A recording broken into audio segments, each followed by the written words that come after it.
Alright, so this is content from an article I recently created on my blog. So what we're going to do now, so I just copied and pasted. So what we're going to do now is we're going to press the create PDF file, and that should create the PDF. Alright, so you see our file is now a PDF. The first picture is not showing, but the rest is there. Alright, so it's pretty that simple. So I'm just going to show you how we created that. Alright, so you can see the first picture, right? It doesn't always show up for some reason, but generally you get the idea. Alright, so we just copy it and paste it, and we can create our PDF.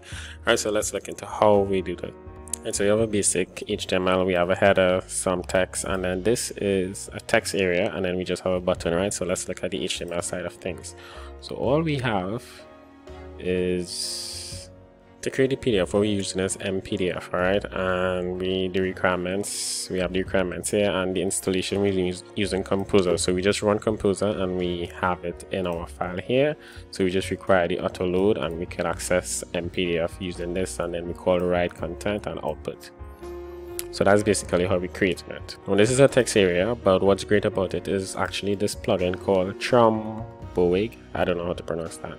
Alright, so you can go to the website here and check it out. You can download the package or just use CDNJS. Alright, and once we load that into our application, at the top here we have it here, the CSS and of course we need jQuery, and then we just call it on our text area. We add these content, and it creates this really great layout here. And you can actually put, so this is a thing called what you see is what you get. That's what it's called, right? So this is what it is. So it allows us to work with HTML, right? So you can put HTML in here instead of having to actually type out HTML. Alright, so let me just show you this. So we're gonna create this. This is just a paragraph. So if we run this, what we should see is it takes a little while to load, right? And we can just reload our page, alright?